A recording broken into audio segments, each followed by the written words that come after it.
Well, getting the Cinephobe mailbag started a little early here, believe it or not, as one drunken moose is surely disappointed by this.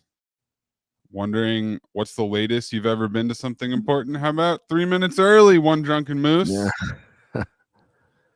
How there about you go. that? So, Amin, this is your first Cinephobe mailbag. I've never done one of these. I've listened to them in the past, but they've always happened when I was out of town or not available. And this time, the turntables have turned. And Zach is the one who's not here, so I get to experience it in all its glory.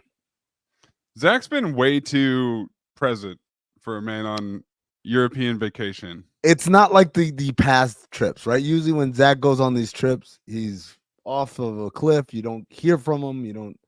It just reappears when he comes back. He's been sending me memes and everything. I mean, he's like on his phone over there, probably just as much as he is when he's here. He called in to the mailbag on Friday because I think he was excited because my internet dropped 6 minutes in to the mailbag. And then I was telling Eden and Emily that I couldn't get back into the StreamYard to hit stop or end the stream or anything because my internet wasn't working. And Zach suddenly was very intrigued by this. And so he joined the call just to watch. Not to contribute in any way other than just to. Well, I couldn't It's add him. I couldn't add yeah. him to the stream. Is he bored or I what's don't know. happening here? I don't know, man. I don't know. I this is every time he's sending texts like Mo and Katie were talking about some Mormon documentary reality show or something like that, and he's like, I can't wait to get home to watch this. You're in Europe. Yeah, yeah. It doesn't seem like the vacation of his dreams. Now he started in Amsterdam. He Yeah. went to Denmark where he saw Brad Williams perform, Mm-hmm. and now he's in Prague, I believe, which is the New scene Jersey. of yeah, exactly. Bad Company, the location. I thought that's what he was also gonna. I thought he was gonna supposed to go to all these locations. Like when he was in Amsterdam, did he go to any of the places from Deuce Bigelow, European Gigolo? I don't think he did. Yeah, I don't think he's been doing a Cinephobe road trip, Euro trip, but he did see Brad Williams in Copenhagen, which is pretty cool. If Yes. you're gonna go to Copenhagen, you might as well see Brad Williams, see an American Yes. comedian, See, get the see a real comedian. culture. I love you, Brad, but like, yeah, if I'm gonna go to Copenhagen, number one on my list can't be. I gotta go see Brad, who I've seen 5 times at least in the United States. What do you think Brad's act is different? Does he tailor it to a European audience? It's a great question. I guess we can ask Zach when he's back, but I would Yeah. imagine he would have to. A lot of like Danish cookies jokes and what's the I deal with mean, Greenland being icy and Iceland being green? I don't know. you go to a slightly different region of the United States, you have to change your act. So Yeah. I can But what imagine European Copenhagen would be very different. I feel like the Europeans though are like more like you go to different parts of this country, people are ignorant and like, I don't know nothing about them references you're making Sure, there. sure. Over there, they're like, oh, America. And like I feel like they're more up to date. I mean, I had a friend who went to Monterey. It was hardly a big jump from San Francisco. It's only about Mm-hmm. 90 minutes away, but it was all older white people who didn't really, had a different sensibility about what stand-up comedy should be like. So I So, think shout out to Benjamin Rose in the chat who said septic. Septic Vince Oh Jaime man. wonders if he did a European joke. I doubt it. Yeah. All All right. right. What do we got? Couple questions. So in the Discord, by the way, everybody in the chat, please submit your questions. I will star them. I'll bring them up on the screen and we will address them one at a time. Real James Kodo from the Discord says, when can we expect another Cinefeud? Well, we Well, did one technically during the live show. yeah. How did you think that went? Um, not as good as I thought it would be. Same. I thought it was going to go a little better. Yeah. And as usual, I thought the questions would be easier, and I guess they weren't. Yeah, I don't know. I think maybe I realize now I was expecting too much of our contestants because I forgot one of the main highlights of Cinefeud is we don't know the answers, and so we fill with shtick. And I think that was unfair of us to put them in a situation where they didn't have the answers, and then obviously they weren't prepared to fill with shtick. So it kind of had a lot of dead spots there, especially for an audience that wasn't a Cinephobe specific audience. Like there were people there. So yeah, I kind of feel like I don't know. Do you think if it had been edited, if it had been something that had been taped and edited, it would have come by, it would have went through better? I don't know that it would have been. I think I just needed to go really dumb with the questions.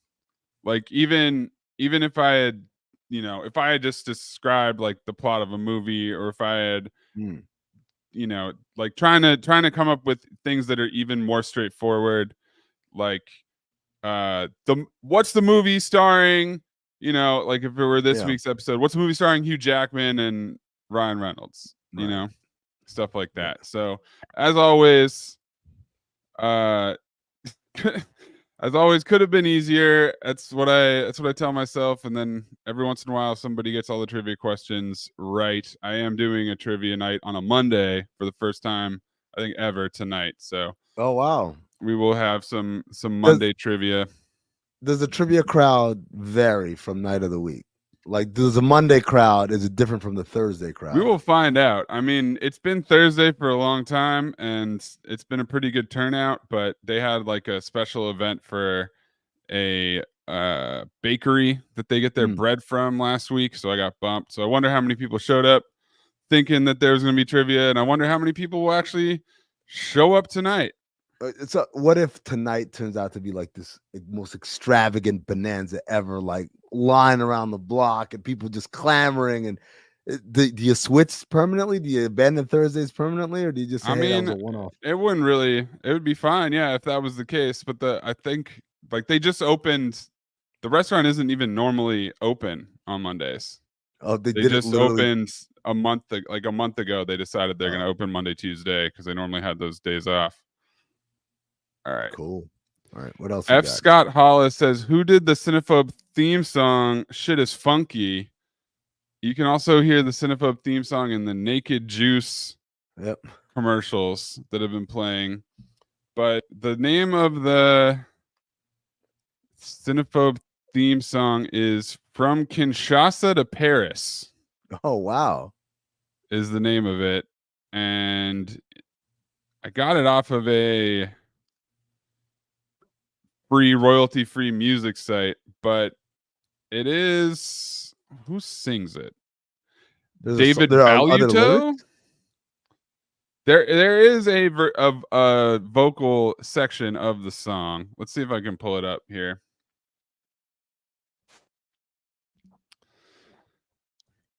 It's from the Bibliothèque Afropop album. Afropop. That's cool. Do we have an Afrobeat instrumental?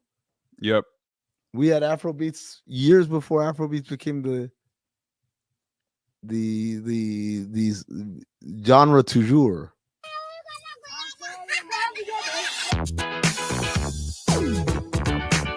Which is funny because it sounds very 80s to my ear.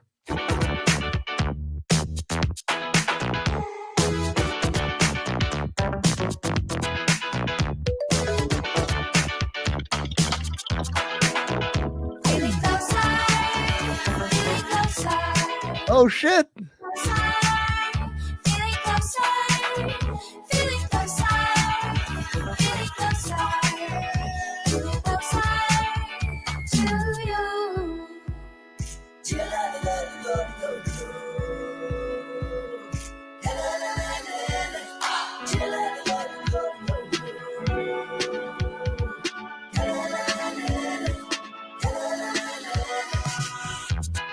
Take me away.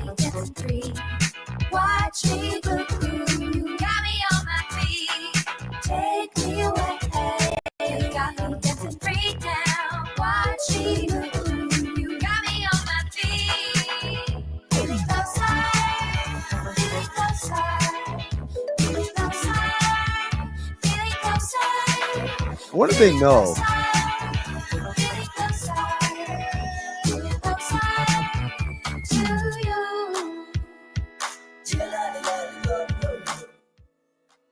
Do you think they know that we are using it for the podcast? that the top 10 TV and film review podcast is using their music?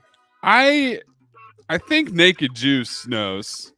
I don't think that was an accident. You think someone at Naked Juice is a Cinephobe listener and said, as they were searching for new music, that, oh, I think I've heard them mention before it is royalty free.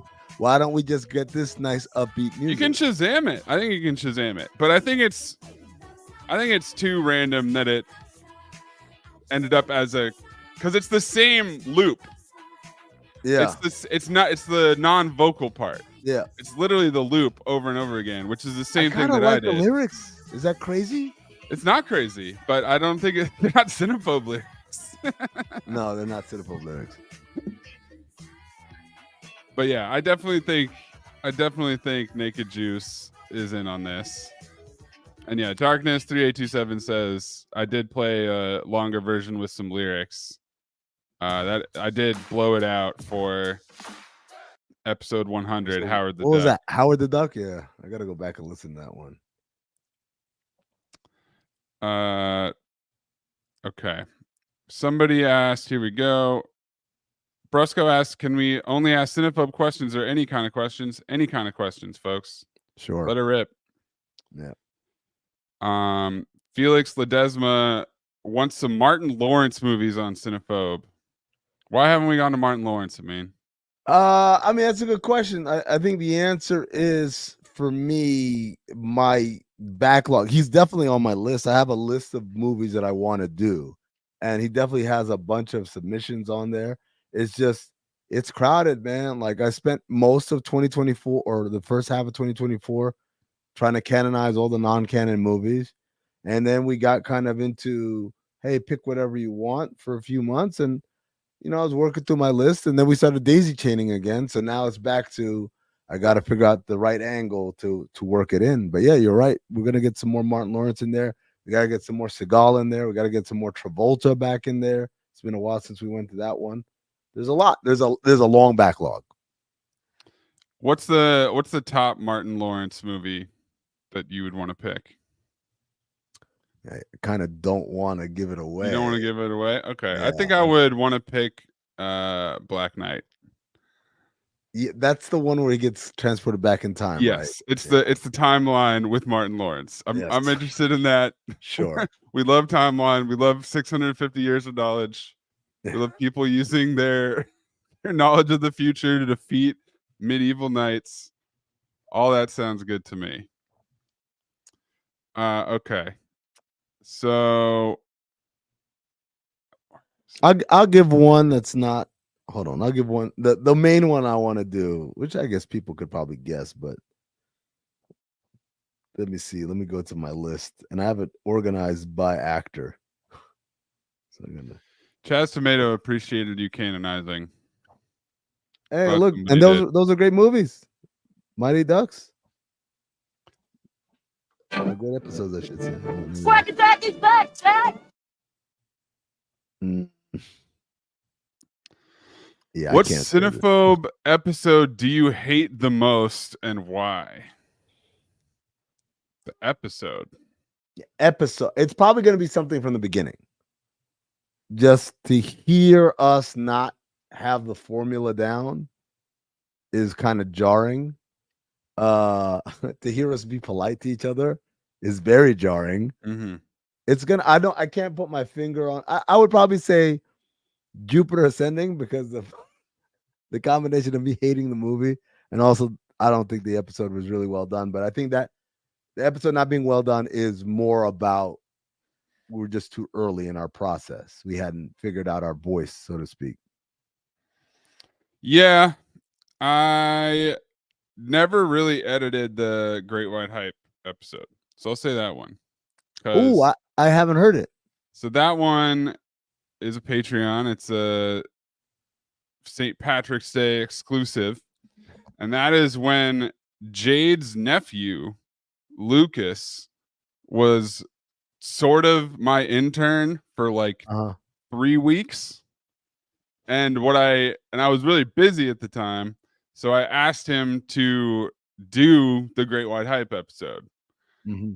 And he did not do a great job. So if you listen to that and it sounds like pretty odd and like the drops are in weird places and stuff. Okay, so it is edited. It's just not edited well, as opposed It's to. edited. I mean, he tried to do what I said, I Got it. believe, but I don't think he fully understood or was fully paying attention or whatever. And I never double checked it. So there you go. I don't think I've ever listened to it all the way through after that either. So So it's the safe to Great say White that Hype one's not going to episode, be. That one's never going to get a wide release. probably not. No, I don't think so. Yeah. Because I'd have to actually do it. But Remastered. You can get a remastered I mean, edition. I've thought of. I mean, we have enough new movies and movies we haven't done, but the first like 50 years of Cinephobe could be redone. We could do a year where we redo a year. That's like re-record from the ground up. Re-record. Ooh, Would you rather man. re-record or just me re-edit it? I think it depends. I think 50 years is a long time. Hold on, let me look up, because some of them, like for example, I'll tell you. Here's another good one. I don't like our Horrible Bosses episode at all. Right. So like, would you that one I would rather from the jump? I'd rather redo Horrible Bosses because it was just we didn't understand what we were supposed to do. We just sat there and just said, remember when they did that? And it's a great movie, and I get it. We had a lot of enthusiasm, but it's like we didn't do a good job. Showgirls, though, which was the episode right before it, I thought we did a good job. Yeah. I don't know I mean, it was long. Yeah, I mean, we probably hit everything we needed to in that. I don't think we necessarily need to re-record it. That is interesting, though. Tango and Cash was well done, I thought. Teen Wolf 2 was well done. Hall Pass was, I think the comedies were the ones where we probably need to do them over. In terms of doing them over, the main reason would be because it wasn't split audio tracks. It was still you and Zach on the same audio track. Yeah. I'm looking at like the early ones. Kangaroo Jack, yes. Next, yes. Knowing was probably the first time we figured out there's a little bit of but yeah, we probably would do better by redoing it. Never Back Down. Aaron Patton says that Knowing Day is Wednesday. Amin, will you be observing? Yeah, I have to Google why Knowing Day is Wednesday, though. Why? Does anyone know? Why Knowing Day? What happened in Knowing on that day? I mean, Jacoby Walker says that Rolling Stone does that all the time with music, give an album 3 stars and then 5 stars 10 to 20 years later. Would you? Yeah, I mean, we kind of do that on the Rewatchingtons where we revise our review at the time, but it's not like I'd be coming back to say, oh, well, now since this is a classic episode, I'm giving it a file. Hey. No, the purpose for going back and redoing them is to do it better. Not necessarily because the opinion has changed, but our ability to do the review has changed. It's different from what it was. So that would be the reason why. Yeah, I'm looking at like, what are the ones I was like, oh man, we got to redo this one. I would say, I mean, I like the Swordfish episode, but I would redo it. Because there's so many more drops. I mean, I would redo Teddy Rex. I would redo Gotti and the Fanatic. Remaster or re-record? Re-record. Yeah, I think like Gotti is a good example because I remember from the Rewatchington us discovering Squints. So many things. Well, yeah. I mean, there just weren't that many. Like, there were maybe 3 or 4 clips from an episode. Whereas now, if we did Theodore Rex, it'd be 25 to 40 clips, you know? Bingo asks, who is your favorite Star Wars character? I mean, it's the Man in Black right there. It's Darth Vader, and then I would follow him up with Maul, and then Saw Gerrera is my third favorite. I really like Saw because I think he's so different from everybody else. Most of the people in Star Wars are good guys and bad guys, and Saw is like the first guy that were like, I mean, technically he's a good guy, but man, like you're pushing a lot of envelopes here, my man. And just how someone gets to be that way, like his progress, which in part is why I like Maul and Darth Vader. It's like I like the progress of how they got to where they are versus just like Palpatine, you're bad. Okay, we get it. Or, you know.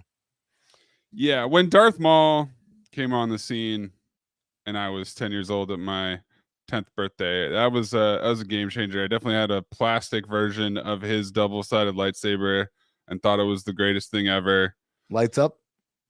Really shitty though, you know, not like the good lightsabers they have now. Like it lit up, but not for very long. The batteries probably died. I almost certainly broke it. All of that. But original trilogy, I wonder who I liked when I was a kid. I probably like Luke, even though he kind of sucks. He's Whiny. kind of vanilla and whiny. Yeah, I don't think I was. I mean, I think most people like Han Solo. I don't think I was super Han Solo. Were you ever a Boba Fett guy? I never understood the No, fascination with Boba Fett. Like he's definitely cool not. and all, but like the way people went nuts for him. And like he has like 3 lines in the whole thing. I just never understood how, you know, how he became such a huge hit with the fans. I think I liked R2, and I think I liked Chewbacca from the original trilogy. I also had a soft spot for Sebulba. I've told you this before, but I named my Yes. first car Sebulba because it was quite a loud pod racer, and I played a lot of the pod racer video game. Okay, so Arthur Mueller asks, could you re-record a movie that no longer qualifies? Yeah, for sure, because it qualified when we did it. If we've done a movie, it's done. I don't give a shit what happened to it. We're not erasing it from the archive. What movies have we done that don't qualify anymore? Is it I think Disclosures? Roadhouse moved up. Disclosure bounced back. Bloodsport, I don't think qualifies anymore. Really? Yeah, Roadhouse. Oh, that's the new one. Roadhouse, 1989 is up to 44%. Bloodsport is up to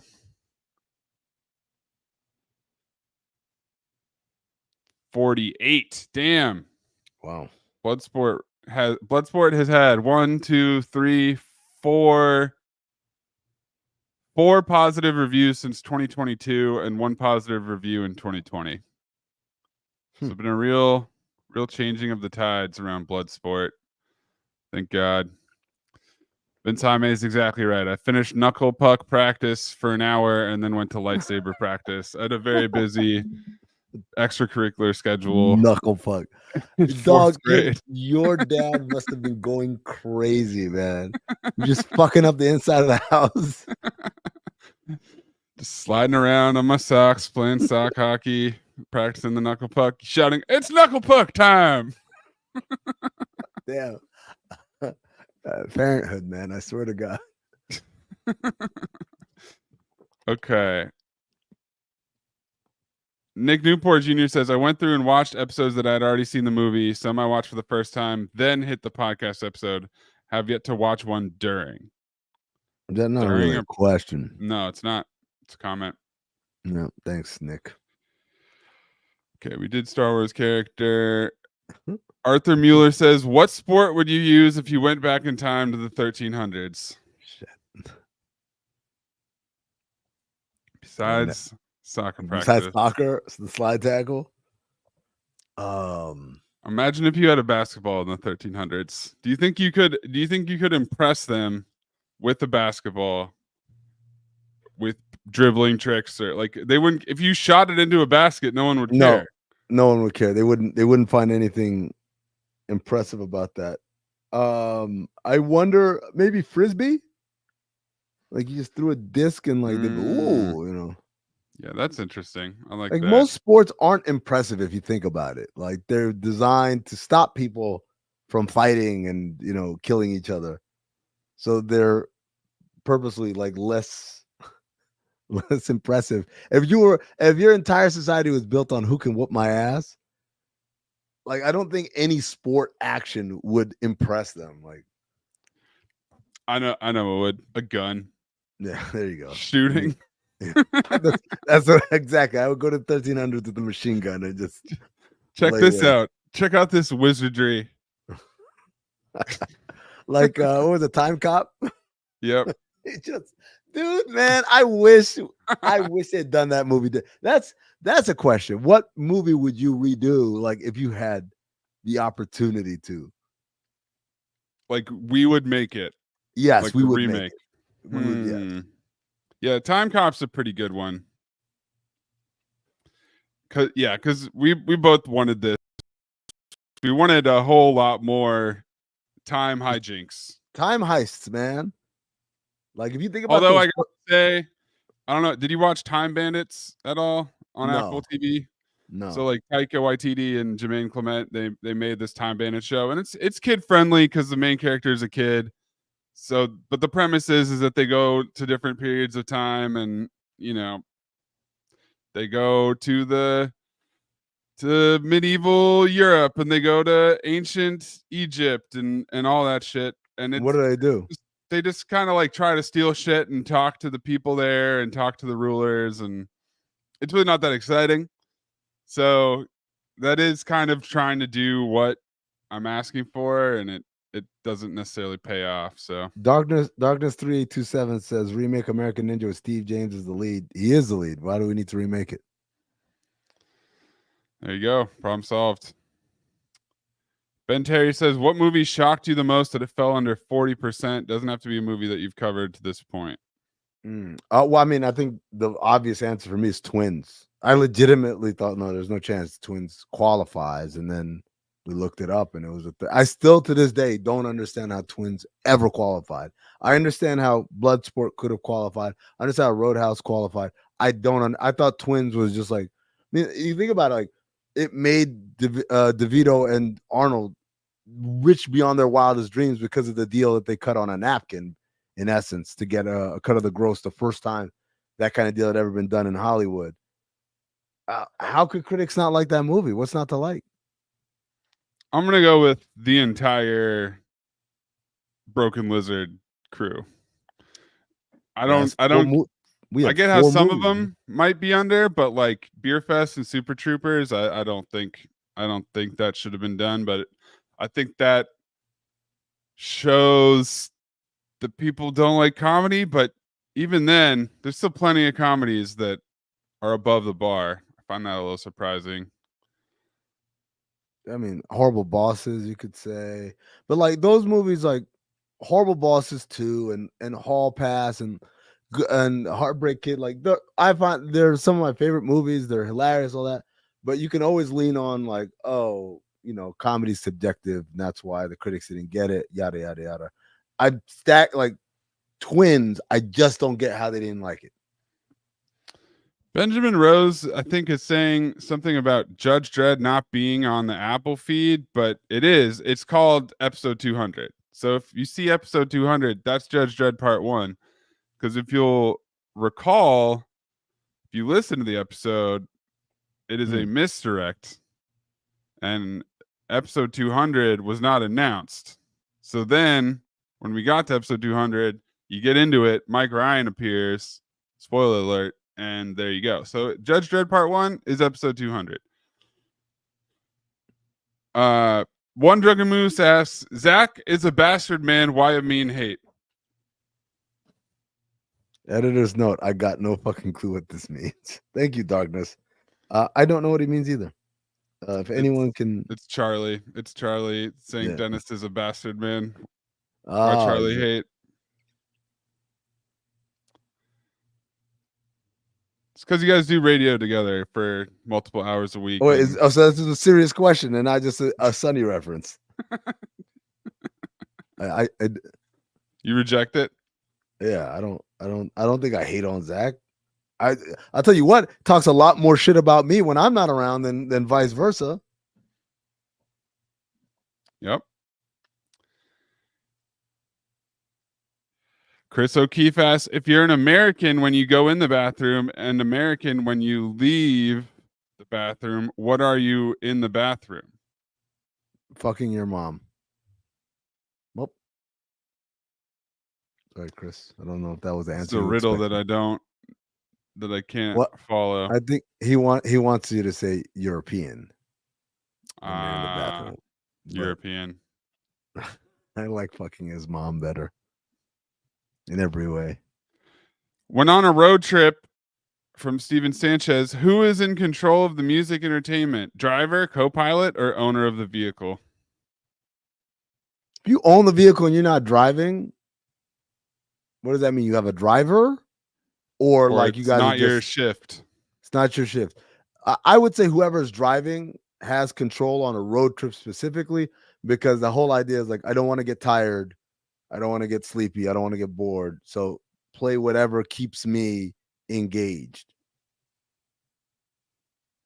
Yeah, we've had a couple of these like who gets jurisdiction on road trip. If you have a contentious relationship where someone is either going to be pissed at you playing something when you're driving or insist on playing their own, like, I'm sorry, that's a tough road trip to be on if you're already fighting over who's listening to shit. So what Maze is saying is basically, if you guys are gonna fight over the music, chances are you're fighting on a lot of other shit too, and this isn't someone you want to be locked into a car Right. with for 3+ hours. Yeah, Like, no, I got when that. when I'm in a road trip with my dad, I let him listen to whatever he wants, and if I want to listen to something, I'll put on headphones. Like, I've tried Yeah, to play podcasts for him, and he doesn't like it. So in that case, I don't want to irritate him. I'll just be like, all right, do your thing. Listen to your NPR or your musicals, whatever.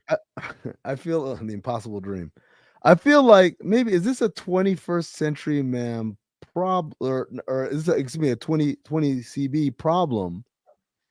Because now the ubiquity of everybody has a listening device. Like back in the Yeah. 20th century, oh, did I bring my Walkman?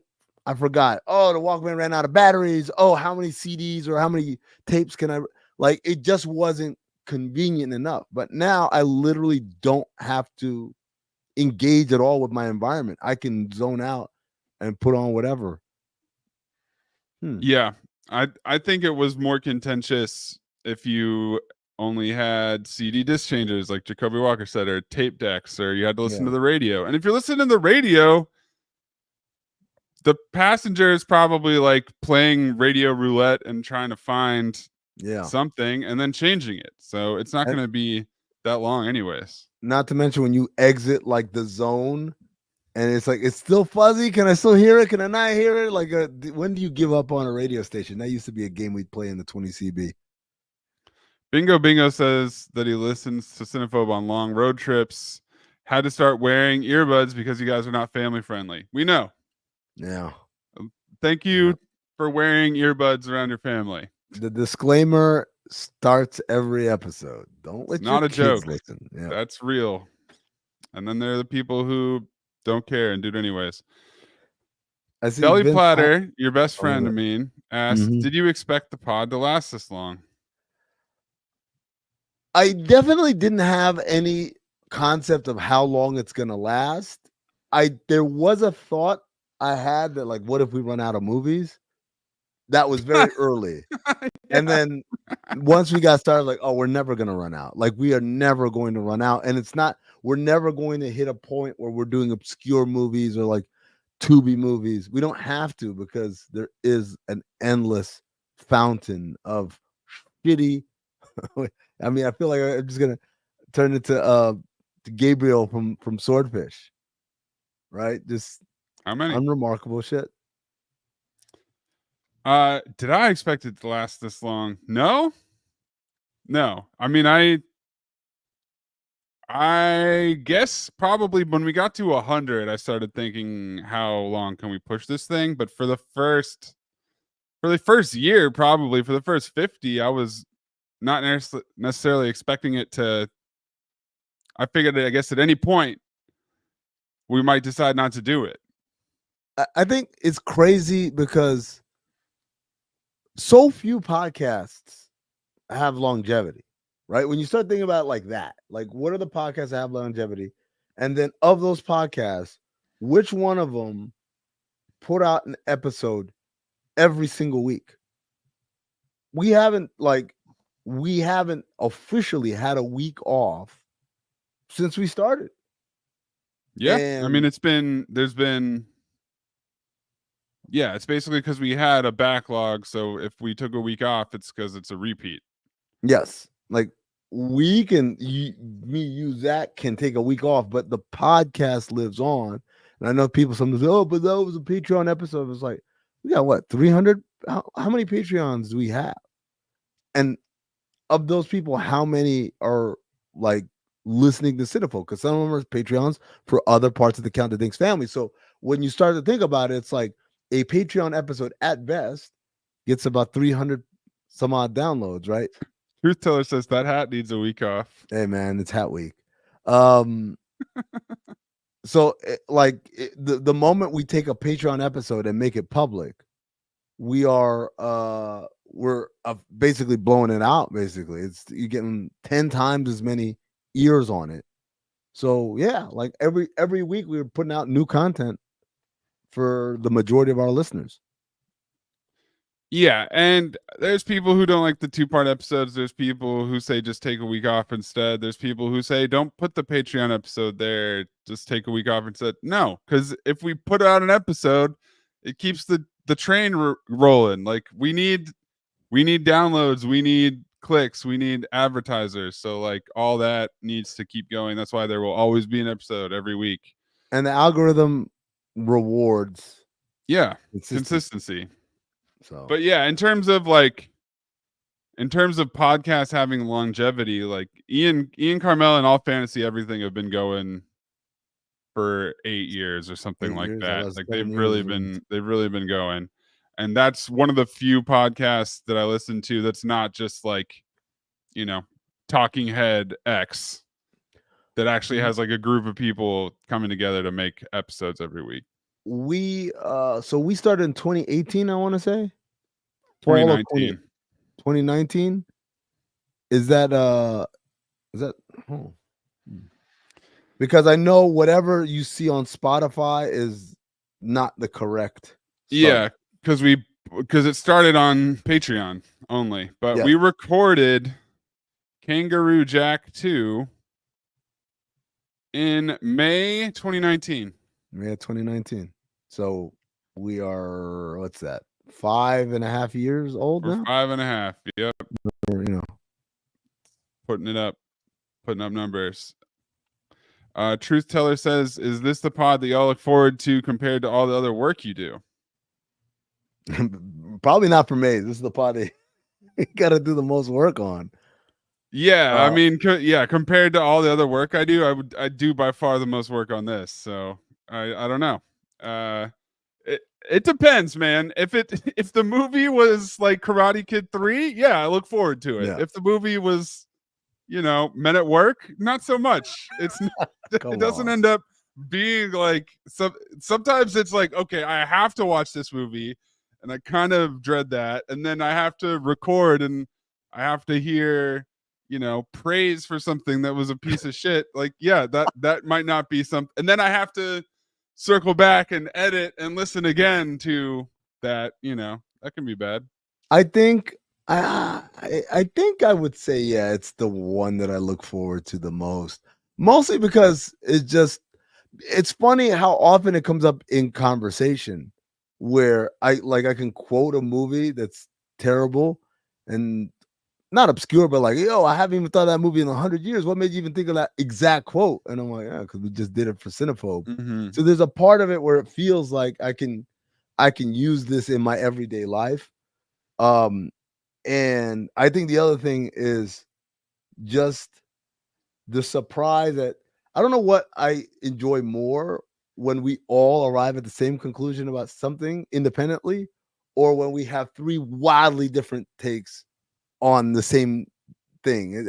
Both of those occurrences, I think, really is what makes making the podcast fun for me. All right. Mr. South Beach says, give us a secret about Zach. So Zach blocked a movie. I'm not going to say what movie. I'm not going to say when, but I was like, what? he And then got really it's not serious. not for colored Not girls. FCG. He actually blocked that on the pod. That wouldn't be a secret. This is a secret. But I didn't know how serious he was because I could never tell that he would be serious about anything. But he was very serious about this, and he refused. He refused to do this movie, and we ended up with a different movie. And he called you, right? He called you on the phone. I think eventually I called him. Or what? You guys spoke on the phone. That's how you guys we spoke on the phone because he thought that I was like fucking with him and like being purposely antagonistic when all I was saying was like, why? Like what is the reasoning behind this? Why don't you want to do this movie? But yeah, Schindler's List. There's a movie that we won't do because Zach doesn't want us to do it. I kind of want to do the movie, by the way. I want to do it too. I didn't pick it to be malicious. I thought it would be a good episode. It would be such a great episode. But Zach said no. Zach drew the line in this. It was a secret. Oh my God. Do you have a Zach secret? A Zach secret. I think I don't know. I don't keep secrets about Zach. I give them all out. I think I told the story about how Zach got upset. This is before Cinephobe. Like, me and Zach knew each other and like we joke around and stuff, but like we're not as close as we are now. Obviously, we hadn't worked on Sirius XM before as we do now, and we'd done any podcasting really. And I was watching a Timberwolves game, and they had like the shot of like a reverse angle so you could see behind the basket. In the background you saw the media sitting, and there's a larger guy with a beard, and I said, wow, Zach Harper really let himself go. And it's the usual busting balls. And Zach was like, that's not funny. And he's like, I guess that guy was his friend, and he's like, that guy, he's been through like quite the weight loss journey. And I'm like, dude, it's just a fucking joke. I don't know him. He's like, he's not a big deal, whatever. And Zach was just so upset that like he wouldn't talk to me. And so Ethan was like, yeah, Zach Ethan was the one that explained it to me because Zach was just like kind of so uptight about it. And Ethan was like, yeah, man, I think if you just apologize, like it'll be cool. And I laughed, like, oh, I'm not going to apologize. and I never apologized. And so I was right. But he was upset. He was like legitimately upset. This did it. Okay. Scott Kirkland asks, how fucked up is the timeline still? So it's actually about to be the least fucked that it's been once Zach gets back from Europe. But once Zach gets back from Europe, we'll only be 2 weeks back. As like right now we're like a month off. Right now, the X-Men Origins episode that's about to come out, the Wolverine episode, was recorded a month ago. I was listening to Karate Kid 3, and we're making references to Team USA like in the semifinal, like, which is absurd. That's a long time ago. So we built quite a buffer, but we will be slowly working back at a more reasonable gap of like 2 weeks once Zach is back from Europe. But this is the most furthest out we've been from record to episode. Can I ask a question to the audience? Audience, here's a question for you. Is it obvious to you guys? Obviously, like, you know, when we make specific references like Team USA or whatever, but is your experience changed in any way that like we're not in the here and now, that we've recorded into the future? And if so, how? They're saying yes. The audience Very participation. Yes. Audience yes. participation. The timeline legit makes Aaron no Patton difference to asks me who wins the whatsoever. election. We'll tell you in 3 months. We'll let it come out But by then. like, does it? I'm not saying it makes it worse or makes it better. I'm trying to just Haktua. Okay, that's a good example. All right, when we make a clearly of the moment reference. Yeah. I like the occasional one. But I like the we don't do reminder. it that much. Yeah. I do like the reminder of like, oh shit, remember when that was a thing? And sometimes it's like Team USA, it's like, all right, everybody remembers that. But sometimes it might be something that was really flash in the pan that's already out of the consciousness. And that And people is don't even almost know funny. what we're talking about. Yeah. Like You miss it give at me the my time. money. Yep. I'm from the future myself, so it's a normal day for me, says Waffles Pickles. Good job, Waffles Pickles. Chaz Tomato says it doesn't affect the listening experience. Polo Nuggets thinks the Easter eggs like the wedding are fun. The wedding that felt like it lasted forever. The wedding was, dude, I was surprised to still hear wedding content in Karate Kid. Look, we're still at the wedding. This is still happening. Jacoby Walker says having a vault is awesome because y'all drop references accidentally before an episode of CT5 release. Yeah, the CT5's definitely extra complicated. That's what fucks up the timeline more than anything. CT5s.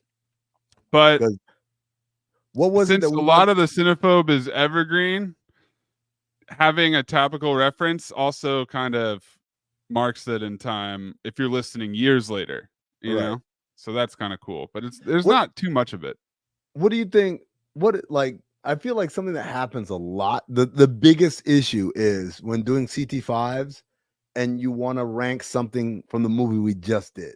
Yeah. Like, I can't remember which one it was. I want to say there was something that when we taped Karate Kid, the CT5 around that time, we're like, oh, we got to include it. And we're like, no, we can't because it's not out yet. I mean, when the slide tackle happened, I wanted to put that. I put that as my golden dumpster 2023, but I guess that was already like the year end. But I could have sworn there's been episodes we've done where I'm like, okay, this is now a CT5 topic, but we can't do it until this episode comes out in a month. All right. Darkness 3827. Have y'all heard of the movie Neo Ned? It's about a neo-Nazi Jeremy Renner and Gabrielle Union that thinks she's Hitler falling in love. It doesn't qualify, but we can make it. I have heard of it. It came out like 2 or 3 years ago. I want to say maybe it was like during the pandemic, but it was like it's in that sweet spot of like terrible movie. It's from 2005. Oh, is it? Maybe I heard about it like 3 or 4 years ago, but it's the sweet spot of terrible movie, but not terrible enough to qualify. Because somehow 4 people gave it a positive review. Believe it or not. Evan Lark with perhaps the most racist question of the day. Is that a soul plane commemorative portrait in Amin's background? I feel like I've done so many things with this in my background. That's like I referenced it earlier today. I said the Man in Black is my favorite. I don't know why you would go with Soul Plane. I mean, Schindler's List would have been funnier, I think, but okay. Mr. South Beach wants an extended cold close. No, dude, they're already long enough. They don't really run that long. Yeah, like our closes. I've never trimmed a bunch of stuff out of the close. Like we pick the movie and then we move on. Like this, like honestly, this is exactly unedited how it goes. Motherfucker, Fober file. Everyone gives their Fober file, and then after like the last person, we're like, all right, what do you got next? There's no transition. I know we play music on the outro and then come back on the other side, and it makes it seem like a lot has happened. Nothing has happened. We're just going from one to the other. At that point we've been on for 3 hours talking to each other. Nobody wants to talk more. Like we want to get the Yeah. fuck out of here. Yeah. Or there's a hard out or whatever. Yeah. Brave Sir Robin, if you could spend one full day with the Cinephobe character, who would it be and what would you do that day? CT5, make a wish. Sydney Sweeney. Well, what would you do? I mean, CPR? Yeah, you're doing it wrong. Like this. CT5, make a wish. One full day. I mean, we know Zach would say play baseball with Ed. Cats. Play cats. Eat some pink ice cream. Drink 2 liters of soda. Get diabetes. Man, I mean, I feel like hanging out with Terry Silver and doing cocaine and Hey, plutonium I like that. deals and maybe some karate training. I like that a super lot. I'm gonna recency use that. bias. I like that. I like that, Johnny. Like, But I know. I know. Oh my god. What a golden dumpster moment, man. I don't know who else. I mean, there's so many. Hanging out with Pretzi, he could show me around New York. That'd be fun because he knows where to get all the pretzels. Brusco said I'd fuck Kate, comma, Beckinsale, comma, and Tiptoes. Like those are 3 different Kate, people. Beckinsale, and Tiptoes. It's a 4-way. Who's Tiptoes, by the way? Oh man. Is that Gary Oldman? Benjamin Rose says, have Helen Hunt teach me to drive. Oh my god. Truth Teller wants to do 8 heists with Liam Neeson and Honest Thief. Do you think Louis Pinnock would freak out if he was transported to a reality that didn't change sides? Yes. Oh wow. If Oh Louis man. Pinnock lived in our our world. reality. He'd be like he'd have PTSD, you know? I think he'd just hang out like in the hood. Like that transition wouldn't happen for him. He'd just hang with the other ignorant motherfuckers. Does Amin still have a man crush on Paul Bettany? Angels, hey man. Like, does that go away? Now you the ignorant motherfucker. Yeah. Super delayed on that. I mean, yeah, we'll have to do another Paul Bettany movie and find out if that's the case. Oh, gotta see. Scott Kirkland. Are you bothered that I mean, there's a movie called Priest with Paul Bettany that definitely qualifies because I know we were talking about it at the time where he plays like an action priest. Scott Kirkland, are you bothered that modern movies seem to be rigging their Rotten Tomatoes scores, robbing what should be classic Cinephobe movies? Yes. I talked about this. I can't remember what episode we were talking about, but the first time I saw the trailer for The Beekeeper with Statham, I was like, guys, buckle in. We're about to have a fucking ball with this one. This is going to be like an all-time Cinephobe episode. And then it came out and the reviews were all glowing. And I was like, wow, maybe it's a really good movie. And the trailer misled me. Then I watched it and I was like, nope, it's exactly what I thought it was. It's every bit of a ridiculous movie. It's, movies that would have been kind of disregarded, but now because there's so many more reviewers and they like the campy stuff, I feel like that's why we're getting where we got. So, I don't know. I would say yes. I think there's a legion of these reviewers, which I guess we're part of, right? Because if we ever got certified by Rotten Tomatoes, they would have us filing, Men at Work and movies like that. So I don't know. I it's one of those things where like, yes, it's a problem, and I realize we're part of the problem. I don't think it's affecting too many. I don't think that there's sometimes there is clear Rotten Tomatoes manipulation, but I don't think it's such an overwhelming percent of movies that it's like really fucking us up, because there's still new movies that come out all the time that aren't hitting it. Like Mordecai, which came out in 2015, and like Argyle this year. I mean, Argyle, yeah. like Badlands. I think if they could have bots for Badlands, or is it Badlands? What am I thinking of? Yeah, the one with the video game one with Kevin Hart and Yeah.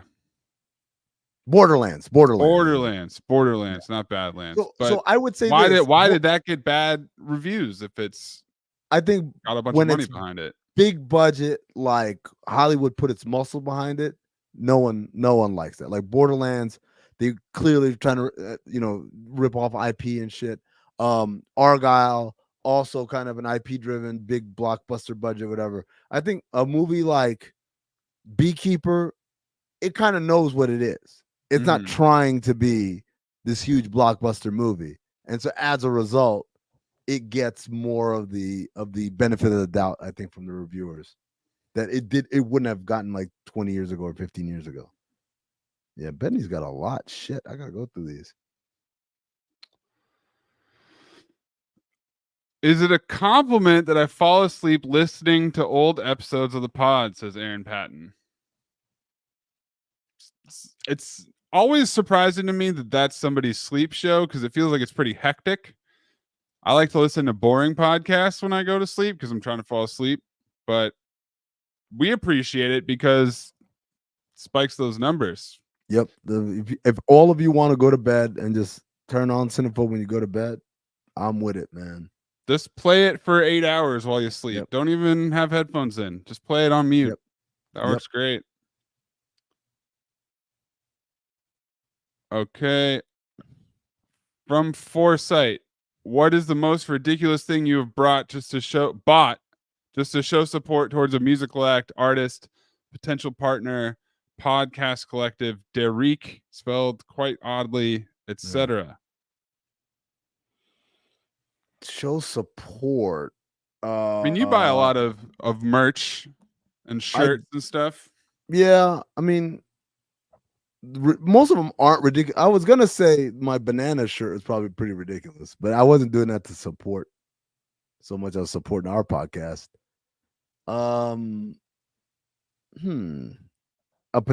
Like a potential partner. So like I'm trying to date someone and I'm trying to, what if I dinner? I remember going to Eric Andre's show, comedy show, and first of all, he does the live on stage ranch chugging contest. I mean, one of the most disgusting things I've ever seen in my life. And there was a guy, two people from the crowd, and they brought this guy up, and he clearly had been practicing because he slammed that ranch in about 15 seconds and then spiked the bottle. Full ranch, full bottle of ranch. Like, and Eric Andre had grinders that said ranch on it, and I think I bought one, but it was a shitty grinder. It wasn't even a good one. It doesn't really answer the question, but kind of related to that, I remember one time, this is years and years and years ago, I was telling people at work, man, Polynesian sauce, love Polynesian sauce. I wish I want to drink it. And someone said, why don't you drink it then? I was like, oh yeah. And I was like, yo, this shit is delicious. Of course I can drink it. And I fucking cracked one open and I tried to drink just a little packet. And let me tell you, it's a lot harder than it looks. When it's not mixed with anything else, it's just pure Polynesian sauce. It's a little much. The Chaz Tomato says, would you guys ever consider getting one of the staple reviewers, Cuck O'Leary, Nell Minnow, The Goat, Tony Medley, etc., on the show? I wanted to find Tony Medley. For at least 2 years, I was trying any avenue to figure out how we could send Zach to find him. And Zach's like, oh, he probably goes to my Trader Joe's. Yeah.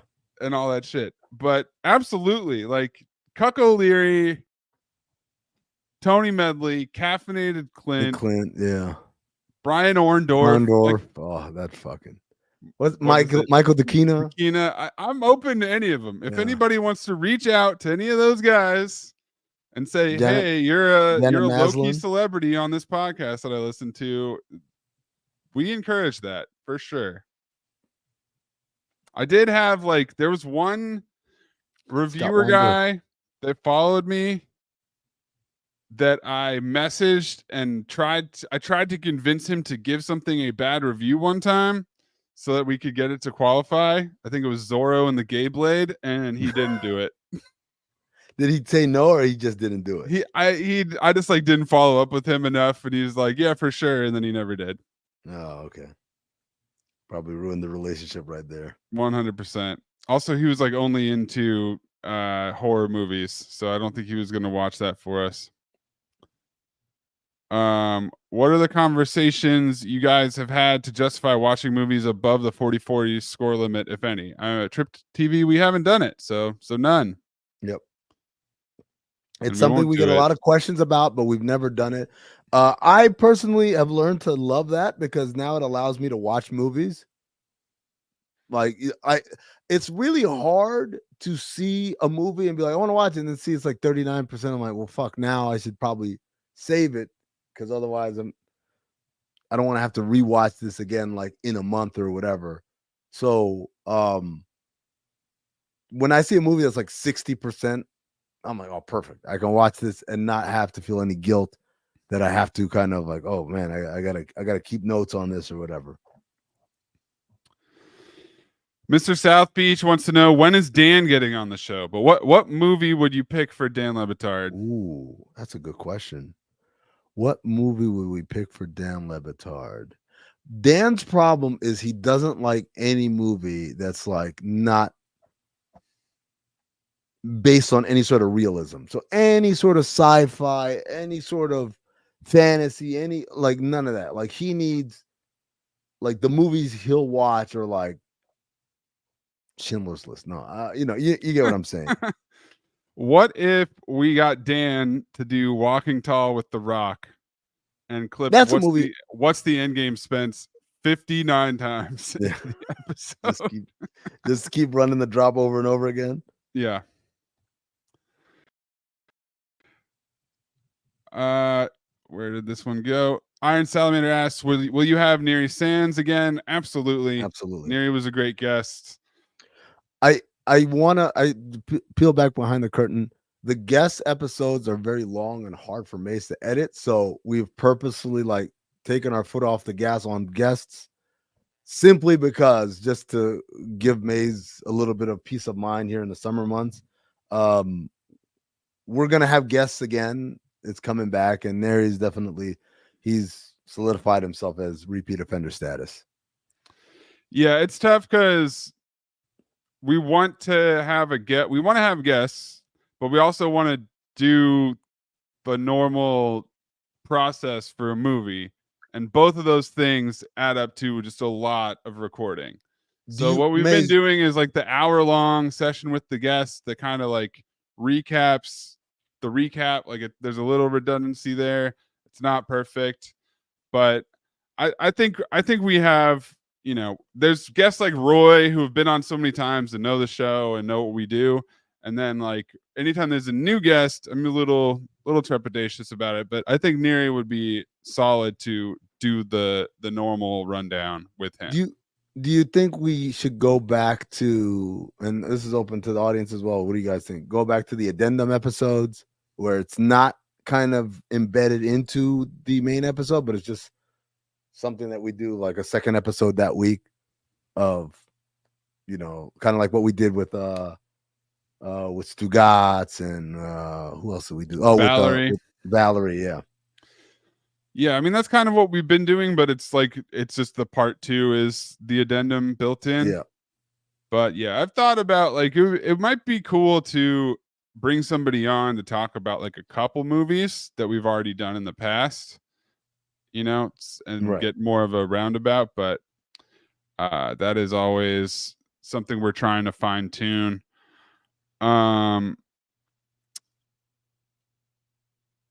Do you guys respect the Boulevard? Says Chad Steffen. Do you? Well, I respect the Boulevard and I respect the fans, unlike Zach Harper. You don't respect the Boulevard and you don't respect the fans. I don't respect the Boulevard, man. The Boulevard is trash. I mean, I've never had a good experience out there, so I'm gonna say it is a weird, like, if you've never been, it is unlike anything you would ever imagine. Like, you think it's like Times Square, and it's not. It's like Times Square from like the 90s or like it's the like 80s. Times Square if it was not nearly as busy. Not even Yeah. close. Because everyone locally knows, like, Don't you go don't there. go to the blue. Yeah. Ben Terry says, how often does Boogie interrupt the recording, Maze? I mean, Boogie's been pretty well behaved. I don't think there's been a whole Recently, lot yeah. of Boogie, because normally I'll leave it in It's and we'll usually do a hey Baxter. usually there's a like a delivery, right? Like that's 99% of the time Yep. there's delivery, and that's when he goes off. Or there's Zach used to have like an asshole neighbor dog or whatever. That Yep. That he Boogie go, would get excited to see go by.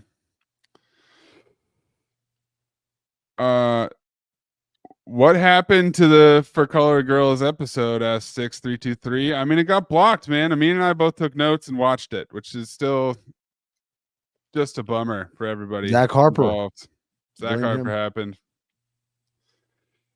Any more special episodes, says Mr. South Beach. I mean, we blew through all the holidays. I don't think there's one. I don't know how I did an extra episode every month, but I was editing less at that point. And two, I don't know what other special circumstances would require an episode. I mean, Like he's talking about a Patreon exclusive episode. Is that what he's yeah, saying? or like a theme episode or something. I mean, I think we kind of replaced those with the rewatchingtons, right? That's basically what happened. Yeah, which I think is actually like an awesome way to both revisit old stuff and to engage with the fans. Yeah. I mean, I think rewatchingtons are way better than having an episode that only 300 people get access to. You know? Yep. Or whatever the number is. It's not. I don't know what the number is, but you get my point. People say we need a glossary update. I mean, if you want a glossary update and you're in the Discord, start making a list of the terms you want defined, because that's the thing is I don't even know how to process the things we do in real time that need explanation to somebody down the line. Like, put it together. We'll do it. I've thought about it, and the biggest thing I keep running into is like, oh wait, did we already define this or not? So, I don't know. But yes, I mean, at some point we do need to update the glossary. But like May said, you let us know start making a list of things that need to be defined. And then help me find where it got introduced, other people in the Discord, because that's how we did it before. It was a great team effort. 716. Have you guys thought about a CT5 best, worst athletes of Cinephobe characters? Liam Neeson ambling around in one of those lists. Oh, I thought he meant like actual athletes, the characters. So like Johnny B. Good versus Ed, like that. We already know Zach's number one. But I mean, I think he's kind of asking that, because I think Liam trying to run in just about any of these movies would make him one of the worst athletes. But he's not an athlete, right? Like, I mean, least athletic characters. Yeah, wouldn't I don't know, Mr. Magoo be less athletic? I don't know. True. Like I feel. It's a good point. Jacoby Walker asks if there's a 3-part episode in the vault or always 1 or 2 parts. It's always 1 or 2 parts. It's not by design. Like, yeah, we want them all to be 1-part episodes. It's just some of them run long. But I think like Karate Kid is a 2-hour 20. That's one of the longer ones we've had recently. Right, 2:23 I think was Karate Kid. Yeah. I mean, we just had a couple in a row there were on the shorter end. Dirty Work and The Pest were shorter. Anytime we finish a recording in around 2 hours, I am thrilled about it. So it's once it creeps over to like 2.5, that's when it gets pretty rough. Arthur Mueller says, Amin, can you canonize Jingle All the Way to an Abraham Lincoln Vampire Hunter? We did them on playback, but not real episodes. I suggested this and I got met with great resistance. I said, man, I don't know. Maybe that episode hasn't come out yet, but we mentioned Jingle All the Way too. And I said, yeah, we got to canonize that. And Zach and Mays both were like, absolutely not. So I just don't want to watch that movie again. I'd consider Abraham Lincoln Vampire Hunter. Still wasn't a great movie, but it was more entertaining than Jingle All the Way 2 for sure. What are you swinging that axe around, man? I mean, that's still in the Discord. People still post that GIF in the Discord every once in a while. Brave Sir Robin says, with 236 years of Cinephobe eligible movies ascertained, do you feel that Hollywood overall is beyond redemption on producing decent and or original movies today? Why or why not? So there's a business reason behind all of this, right? Once upon a time, I heard Matt Damon describe this. Once upon a time, you could make a movie that wouldn't do well at the box office or would do modestly well at the box office. But then the DVD sales, the physical media sale, home media sales would like make a killing. So Half Baked is a great example. Half Baked made, how much did Half Baked make at the box office? Not a lot. Box office. It made 17.5 million dollars. 17.5. Right. So that would be considered a failure, right? Or at least for of an $8 million budget, and they say usually you double it to get the marketing budget. So somewhere between 13 and $16 million was the overall budget. They made $17 million. Wasn't worth it, but then it sold a shit ton in DVDs. So it makes it way more than worth it, right? That's how all those R-rated movies got made, because they knew, hey, we're not going to do great at the box office. We hope we do great. We hope we have like a super bad or whatever, but we get a Starsky and Hutch. Like, it'll do all right, but then DVD sales will carry it. But as streaming has happened, less and less people are buying physical copies. And on streaming, you make a fraction of what you made on physical copies, because, again, that's like, how do you attribute someone's $9.99 a month to them watching this movie? So as a result, it is way less profitable for the studios to make movies that aren't going to do well at the box office. And that's killed all of these movies. That, and then the IP part is just, it's derivative of that, but I think they're just being lazy and scared. And as is most of the case, most execs don't know what's good and what's not. So I think those two things combined have killed a lot of the original movies that you wish you could see.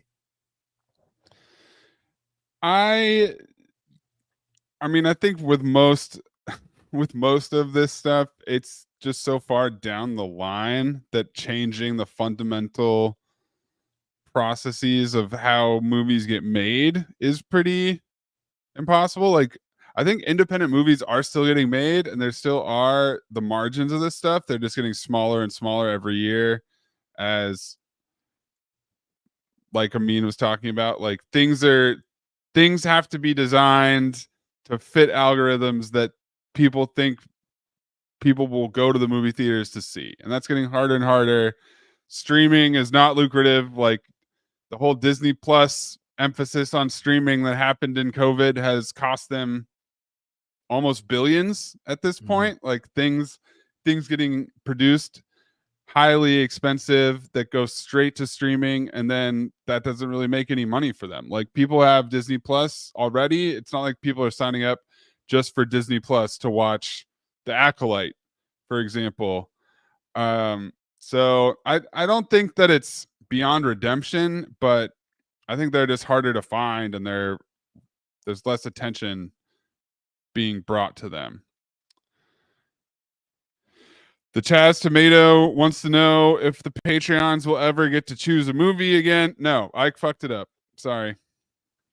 Teddy Rex. 1 for 1 with the listeners. Teddy Rex was the choice. It's never happening. You know what I love to think of? Like, the listeners who like weren't even around for that. Nope. Like, they started listening to Cinephobe last year or whatever. Yep. And they're like, who is this Ike? The legend of Ike. Ike will drop back into the Discord after a couple months off, and he'll have lost all of his privileges, so he can't get in the right chats and he needs to be redeemed. But yeah, he's a Cinephobe legend, Ike. He's a Count the Dings legend. I mean, he was from the very early live shows. Ryan McCoy wants to know what editing software I use. I use Final Cut Pro. It's a video editor, but I just started using it for audio. It works really well for audio. Evan Lark, is ope a cinephobe term? No clue what that means. I mean, that'll be a fun glossary one day, but Zach revealed, and I mean, it's not a secret, I guess, unless you live that in that part of the country, but it's a Minnesota thing. Yeah. It's a Minnesota reaction. It's just it doesn't necessarily mean that someone said something inappropriate like Zach has turned it into, but it's just something that people say to fill the time. Like gosh, probably. Oh, I once dated a girl who was from Wisconsin, which is around the same thing, and it would be something like, walking out the door, forgot her keys. Oh, Oh. but it's Oh. it's the way. Yeah, it's ope. It is the O is very pronounced. Burn Notice wants to know when we will get Deep Water.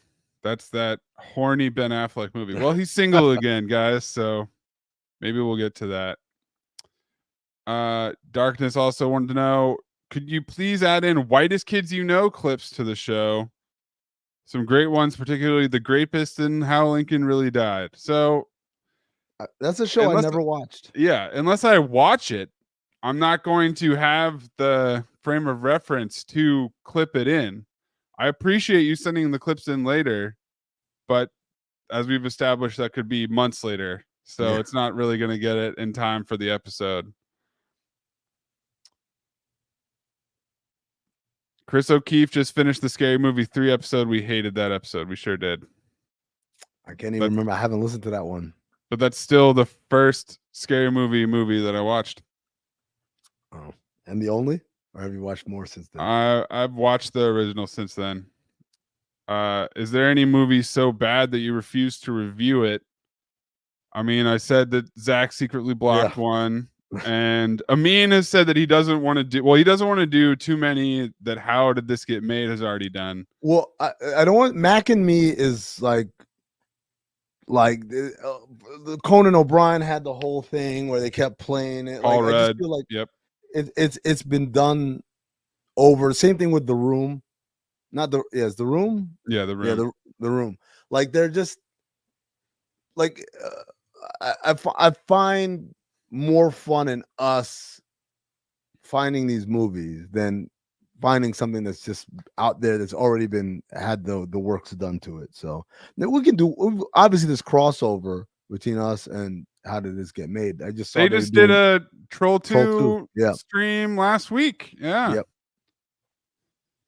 So I mean, like that's gonna happen. But that's the ones that are like so famously bad are the ones that you don't want to do because you feel like it's already been done. Right. I don't want anything to be famously bad. I want something bad, and we point out how bad it is. Who hates the pod the most between the three of you? Maze, for sure. Yeah, me. It's definitely me. It's definitely Maze. That's not really that competitive, I don't think. Felix wants to know, what kind of movie would you guys make if you could? Like heist, superhero. What would Cinephobe create, and will it be a phobe or a file? Are we doing it together? Or are we doing it separately? Coming of age. Yeah.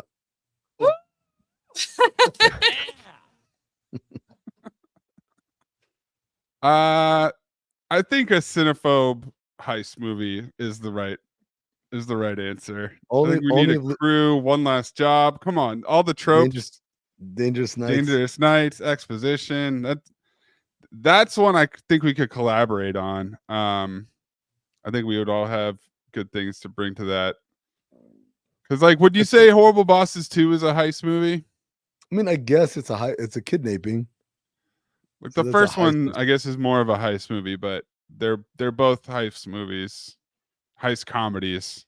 That's what we would do. We'd create a slashy genre like IMDb, a heist comedy. What's that one that had like 8? Oh, we haven't done it yet. Damn, it hasn't been released. You know the one I'm talking about, right? No, I think it's the category. It was Karate Kid 3. I thought it had a million. Like crazy. Oh man, I'm thinking of something else then. Well, I mean, Zach like IMDb had a whole bunch of different genres that it threw out as well. So yeah, I don't think it's accurate. Darkness 3827 Cinephobe making takers would be so funny. We're takers, gents. That's what we do for a living. Take. I'm still shocked that Zach phobed that one. Yeah. It was the Zach phobes are always weird because he doesn't phobe much. So when he puts his foot down and decides something he doesn't like, sometimes it seems a little arbitrary. Like, Dave wonders if there's a reason we haven't done Tommy Boy. I've thought about picking it. It's Tom Haberstow's favorite movie, so we'd have to get him for that. But it's just not one of my favorites, but it should probably be done. I know why I haven't picked it. Because you don't like Chris Farley? Exactly, because it's not funny. There you go. So you can look forward to that energy on the future Tommy Boy episode. Okay. Ethan C wants us to do the 1993 Three Musketeers with Tim Curry, Chris O'Donnell. I mean, yeah. There's multiple Three Musketeers. I think Charlie Sheen is in that one. Man. There's a lot of talent on the Do board. any of them attempt an accent? I'm sure Tim Curry's out there Frenching it up like crazy, and I'm sure Charlie Sheen does something bad. Is Baxter different than Boogie? No. Baxter is Boogie. Baxter is also from Anchorman. It's a reference.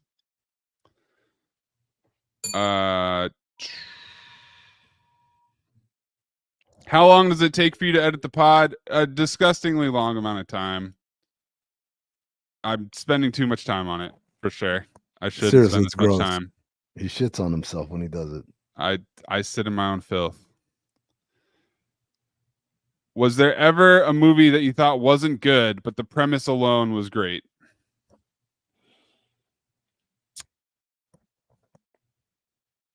The movie wasn't good, but the premise was great. I mean, Good Luck Chuck. I think you could have made Good Luck Chuck and made it good. Fantastic Four. Fantastic Four, obviously. Although remember, I came to the conclusion that it's impossible to make a good Fantastic Four because the comic book itself is so ridiculous. Like, again, like, hey, I'm this brilliant scientist. The army said I can't do this experiment, but I'm going to do it anyway. Like, how much security? We just like one guard, one MP out front, and that's it.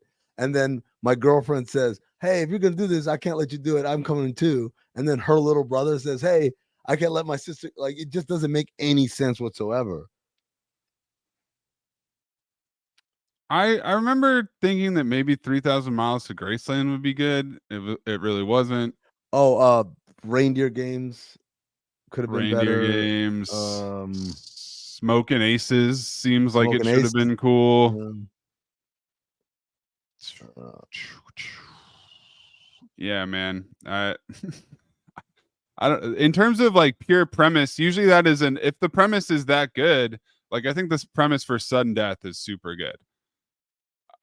That's usually enough to propel it to being a good movie. Like, could it have been better? Sure, but I still think it was pretty damn good, and it's because bomb at Game 7 of the Stanley Cup Finals. That's enough right there. It's the seventh game of the Stanley Cup Finals. Excuse me. Pardon me. Darkness for We Got a Fled wants to know, for Amin, has there ever been something on the pod that you were surprised when Mayes supercharged, or the reverse, surprised when Mayes didn't supercharge it? Not surprised at anything he's supercharged, because usually it's consensus, hey, you need to supercharge this. But there was like once or twice where I think it was the episode where I was referencing Bangkok Danger. We're all friends here. I'll tell you. I'll let you know the joke. I guess, should I reveal this? This isn't even a Patreon thing. I feel bad. I mean, if it's is it I think we know what you're saying. It's about let me the put it this way. Dangerous episode. It's enough. There's enough circumstantial evidence there for you to piece together the joke I'm making, right? And then I did that in the Bangkok Dangerous episode, and then later on, there was a character who had the same traits as the character from Bangkok Dangerous, and so I told Mayes to clip that supercharged description that I had from Bangkok Dangerous, which he did. But then later in the movie, in that episode where I've called for this, he just allows it to slide that I'm talking about deaf people. And that's as much breadcrumbs as I'm going to give you. Amin, do you like voice activated remotes? No, I don't use them. I don't believe in them. Yeah, I don't like them either. Steven Sanchez. I just don't like Siri at all, so I'm not doing anything voice activation. Yeah, I don't use Siri, and I think that usually, well, I don't think this. I know this. That's how they collect data on you. When you opt in to Alexa, to Siri, to Google Assistant or whatever, anything you're talking to your remote, you're basically allowing them. You are giving them permission to keep that mic on even when you're not using it, and that's how they collect data on you. And so I don't know why that's where I draw the line on collecting data on me, but I do. Adam Jameson wants to know when we're gonna do a rewatching for Snake Eyes. I don't know, but I'll put it on the list. The next two rewatchingtons I have written down are Heart Condition and Catwoman. So that should be two bangers right there. Nice. Stay tuned for that. What movie is the most Cinephobe movie not to qualify? Jordan Krejci votes Any Given Sunday. We did a CT5 on this. Yeah, I mean we did ones that we wanted to do. I would say Deadpool and Wolverine is a Cinephobia ass movie. You think it is? I just because of references or the what? Lewis Pinnox, the references. I thought we could have, if that movie was done, we'd have 20 drops for the next. I mean, we're still gonna have year. the drops, right? Like we could still have the drops. Yeah, I mean there's gonna be some drops in this X-Men Wolverine episode, but it's still not great quality. But like the main thing, I mean, is because Deadpool is constantly pointing out to you movie tropes. Right. So he's calling out exposition. He's calling out dialect coach. He's calling out you name it, and all that could be applied. He's kind of doing our job in that point, right? Exactly. Which makes it a Cinephobia ass movie. It's like watching Deadpool is like getting the Cinephobe episode built in as a commentary track. Right. I guess. For me, I guess I've said it. Escape Plan, man. That I mean, look, that's a movie. Like that movie was made for or Beekeeper. Beekeeper was made for Cinephobe, and it kills me that it's never going to qualify.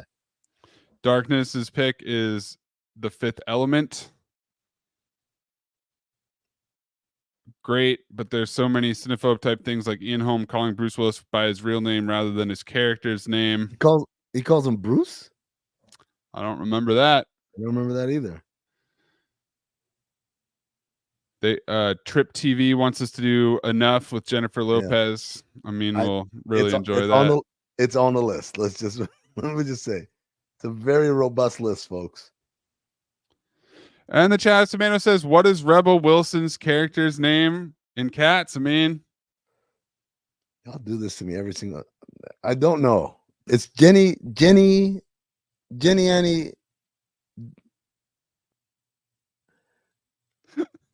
I know it's not Dippin' Dots. That's a joke I make, but like so I don't close. know.